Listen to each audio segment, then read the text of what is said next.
அவங்க பிரச்சாரம் என்ன பண்றாங்கன்னா, அஜித்னா பைக்கு, சீமான் சின்ன மைக்கு, அஜித்னா பைக்கு, சீமான் சின்ன மைக்குன்னு அஜித்குமாருக்கு அவங்க முக்கியத்துவம் கொடுத்து அவங்க களத்தை ஆடுறாங்க. விஜய் மற்றும் சீமான் இரண்டு பேருமே வந்து எதிரியா இல்லை எப்படி ஒர்க் ஆகுது? பெரியார் டாபிக் இப்போ மக்களுக்கு தேவையான கருத்தை பத்தி கேட்குறேன் sir.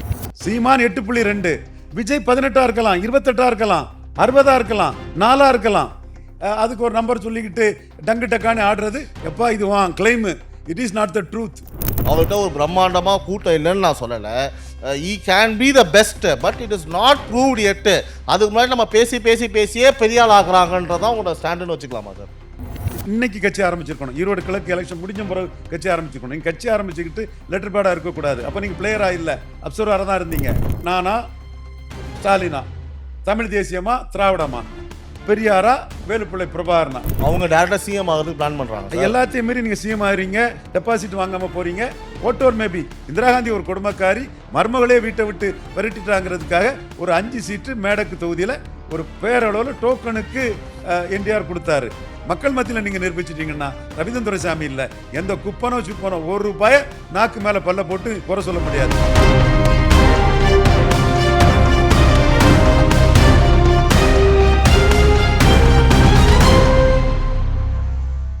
This video is sponsored by Classic Colors, Style and Comfort. Casual shirts with classic elegance. Epic Toyota, the new landmark of Anna Salai. Chennai Podcast Studio, unleashing powerful conversations with black magic cameras. Shubh Cards, the premium wedding invitations, Abhiramapuram, Chennai. Cresco Cars, leading dealers of Maruti Suzuki. Vijay மற்றும் சீமான் இரண்டு பேருமே வந்து எதிரியா இல்லை எப்படி work ஆகுது sir? இல்லை, சீமான் ஒரு ப்ரூவ்டு பார்ட்டி. அவர் நேற்று வர தவறான அரசியல் பண்ணிட்டு இருந்தார்.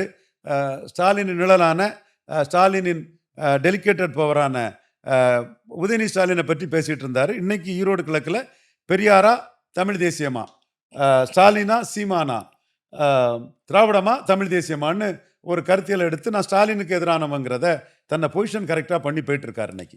ஆனால் வந்து சில அரசியல் விமர்சகர்கள் என்ன சொல்கிறாங்க அப்படின்னா, இன்னைக்கு மக்களுக்கு என்ன தேவையோ அதை பேசுங்க, நீங்கள் வந்து பெரியார் இஷ்யூவை கையில் பிடிச்சிட்டு பேசும்போது அது என்ன பிரயோஜனம்னு கேட்குறாங்க.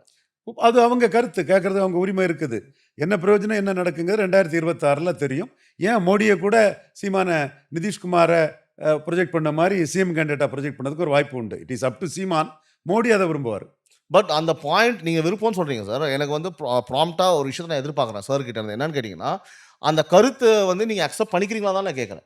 It's a general topic sir. Modi வந்து அந்த கருத்துக்குள்ளே எப்படி வராருன்னா, சிபிஎம் நேற்று வந்து மேக்சிமைஸ் ஆன்டி பிஜேபி ஓட்ஸ்ன்னு சொல்கிறாரு. இல்லை சார், சாரி ஷார்ட் இன்டரப்ட். நான் சொன்னது என்னன்னா, இந்த பெரியார் டாபிக் இப்போ மக்களுக்கு தேவையான கருத்தை பற்றி கேட்குறேன் sir.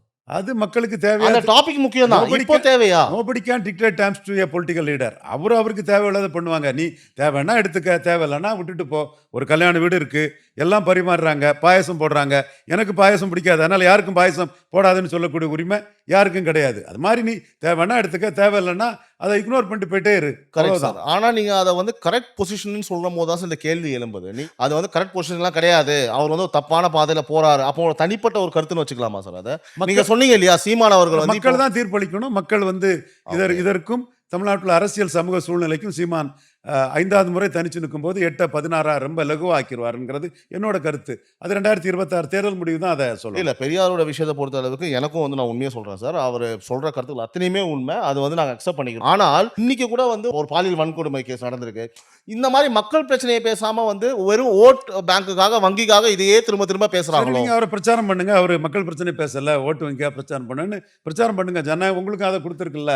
You are at liberty to campaign like that. Obviously correct sir, but மக்கள் இது பார்க்கும்போது இது பாசிட்டிவா இருக்குமா தான் நான் கேட்குறேன். மக்கள்ங்கிறது ஹெட்ரோஜினியஸ் என்டிட்டி.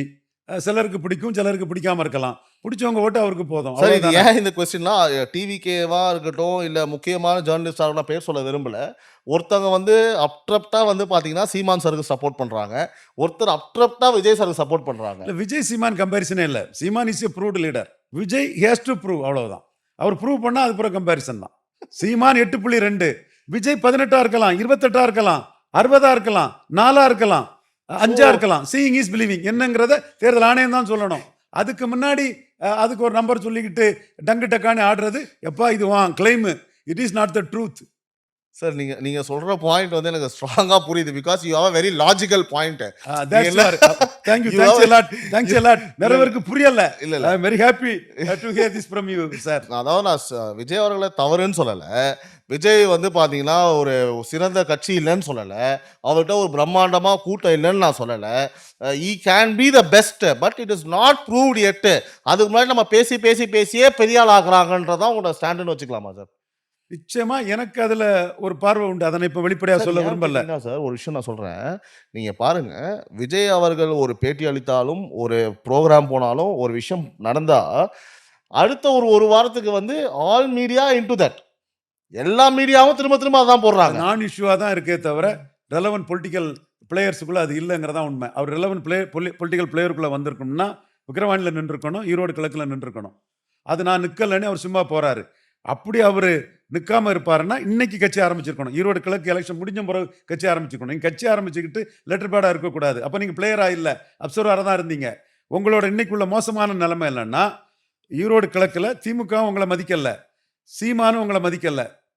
சீமான் தரப்பு ரைட்டா ராங், அவங்க பிரச்சாரம் என்ன பண்றாங்கன்னா, அஜித் என்ன பைக்கு, சீமான் சின்ன மைக்கு, அஜித் என்ன பைக்கு, சீமான் சின்ன மைக்குன்னு அஜித் குமாருக்கு அவங்க முக்கியத்துவம் கொடுத்து அவங்க களத்தை ஆடுறாங்க. அப்போ அஜித் தேர் ப்ரொஜெக்டிங் அஜித்துக்குன்னு உள்ள ஃபேன்ஸ் ஓட்டு எங்களுக்கு போதுங்கிறாங்க. விஜயை வந்து நாங்கள் பெரியவங்க கூட சண்டை போட்டுட்டு இருக்கோம், ஸ்டாலினோட சண்டை போட்டுட்டு இருக்கேன், சின்ன பிள்ளைங்களெல்லாம் அங்கே கொண்டு விடாதீங்கன்னு விஜயை ஸ்னப் பண்ணி அடிக்கிறாங்க. அப்போ சீமானோட இன்னைக்குள்ள ஈரோடு கிழக்கு நிலைப்பாடு, விஜய் ஒரு அரசியல் சக்தியே அல்லங்கிறது சீமானுக்கு இன்றைய ஈரோடு கிழக்கு நிலைப்பாடு. அதே சீமான் கட்சி ரெஜிஸ்டர் பண்ணாத அஜித்தை அவங்க தரப்பு வந்து ஒரு பெரிய ஆளாட்டு காட்டுறாங்க, ரைமிங் ஆட்டே சொல்லலாம்.